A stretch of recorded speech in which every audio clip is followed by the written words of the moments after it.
Hey y'all, I hope you're having a happy day investing.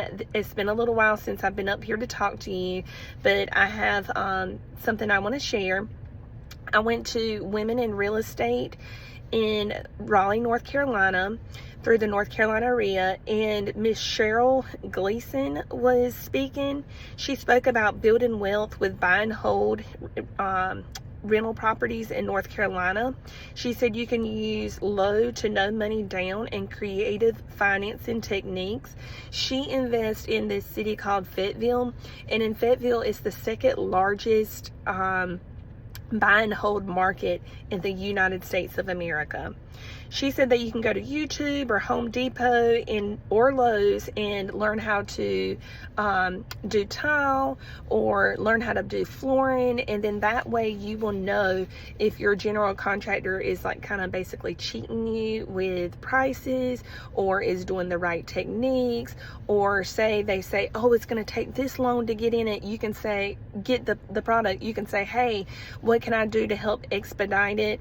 She said that when she first started off doing fix and flips or fixing her own properties for buy and hold, that she did most of her own work. And one time she was doing tile and she needed the large tile, and she needed some non-sanded grout for the large tile format.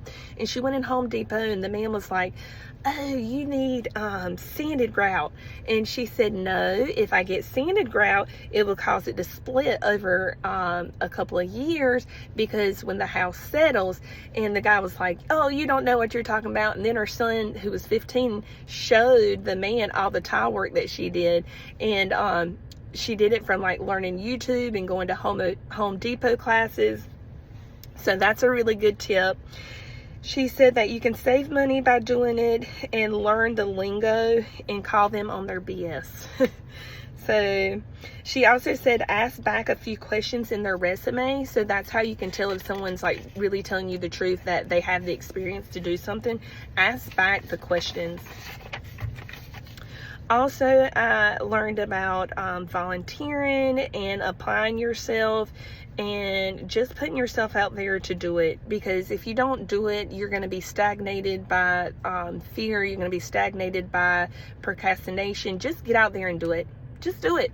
You know what I mean? I mean, the worst thing you can do is do it wrong, and then you just have to do it again. You learn. So just do it, y'all. And then she talked about that she was working for this company. I think it was a property management company, and they asked her, they said, hey, what was the surplus cash flow from that year or from that property? And she had found out, how much the surplus was. And then they had drove up with these big old escalators next to her. And she was like, oh, these are really nice vehicles. And they said, yeah, that extra surplus cash flow really helped. And something clicked in her mind where she was like, oh wow, I made them this much money. And then she thought about, leaving the rat race and making her own money. 6 months to a year, set up my own company. So make a plan for like 6 months to a year to set up your own company. Real estate is a wealth building strategy. She had bought a property from an REO, and she bought it from BB&T, and she had a broker help her get it. And when she bought the property, she told him, they were asking for $80,000, and she said offer 20. And the man was like, no, we can't offer that much. And she said, just do it, because if they say no, next opportunity. So he said that they countered and said 30,000. Well, then when they countered and said 30,000, she said offer them 22,000. Well, he was like, can we do that? Blah blah blah. And she was like, yes, just do it. So they offered at 22,000. They got it for 22,000. She put in like maybe just a few thousands of work. I think maybe $10,000 of work, and then the after repair value was 275,000. Y'all, this is doable, okay? Sometimes the smelly and bad house is usually the best house, and you can get it at a great price. She did talk about her experience with fleas one time though, but she said most of the time, the properties that are kind of you know, smelly or just not up to keep, you can get a really good value on that. You can get a good price on that property. She said if there's mold in there, make sure you wear a mask. Real estate is very good, especially in my state, because it's lucrative and it's appreciating very fast in the Carolinas. In Fayetteville, a lot of people buy less and they rent more because it's a military city. So she actually made her own property management company at one time. And there's a lot of people who I guess it's called PS, where they go to, correct me if I'm wrong, where a military person is transferred to another, you know, base. So there's a lot of experiences where that, and then she would just manage their properties, which is also a good opportunity.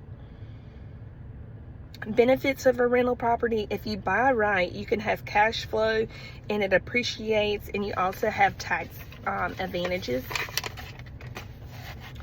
You can build long-term wealth creation, so that's one reason a buy and hold is very important. If you don't like being a landlord, you can always do other things. You can also get a property manager. What motivates a property manager to be a good property manager is if they're a good steward of my property. Some of them will try to nickel and dime you, but if they have good character and integrity, that's one way you can tell that they're going to be a good property manager. When you do buy and hold, you can get like a passive income stream, which is great. It hedges against inflation. Vet your property managers. JV partnerships are very important, and you want to also vet your JV partnerships. And when you're negotiating, it's okay to lowball. It's okay to offer low. I mean, the worst thing they're going to say is no, or they're going to counter offer, and then you know, obviously may have a deal. Don't be emotionally invested. A lot of times you're like, oh, I just want this deal, or I just want this. Don't get your emotions out of it, okay? And know your assignment. There's also lease options. So if a person is renting your property, you can give them the option to lease it and possibly buy it. And with that one that she bought for $22,000, she bought it back from the renters because they had PS'd out of the state.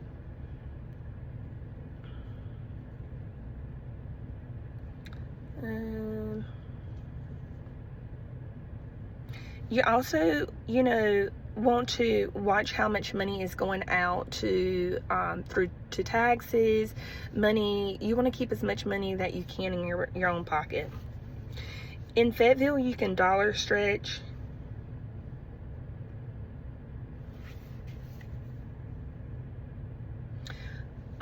You want to find a good residential and commercial cleaning company if you get into that, and vet them always. Don't just trust, vet well.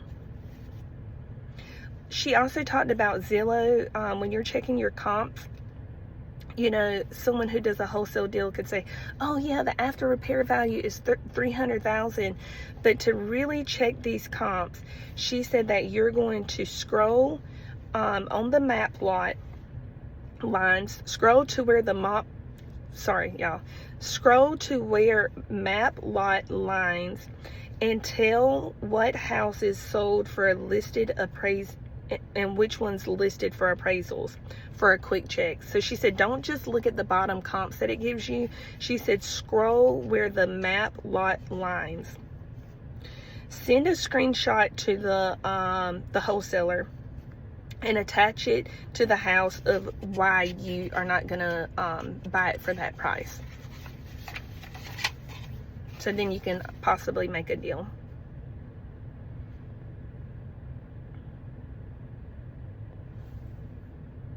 Some of the barriers for new investors is lack of upfront capital, but that's not always a problem. You can find capital.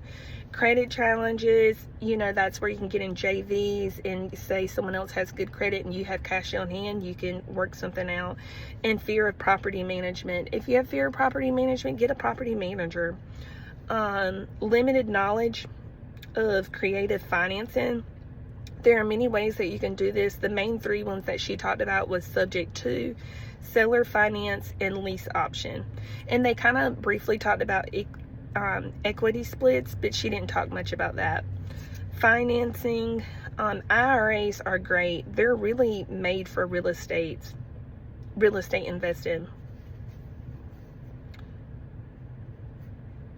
Property managers, you want to make sure they have good morals.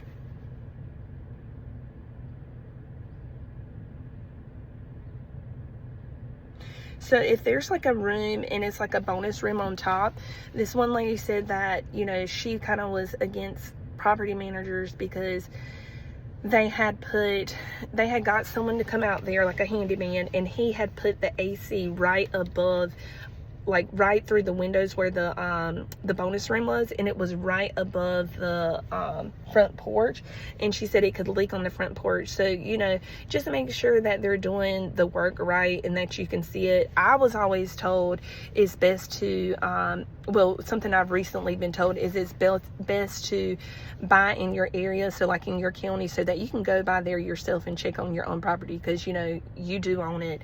So I guess if, you know, a way to avoid it from going on the porch is like putting it on the side or putting it in the back. She said that she used something called Turbo Tenant, and I think it was Avfolio. I need to ask her about that. I need to send her a message. And Yardi.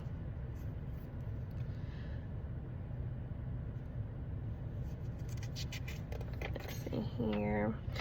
Carl's Mortgage Calculator is a great way if you just want to see what your numbers are. Like, you can put in 8% APR over a 30 years, and it'll spit out like the monthly amortization. It'll split out the monthly payment and the amortization table. You can also add things like your taxes, maintenance, insurance. It's very helpful. And we'll have to finish this video later because I have to go into work. But happy day investing, y'all.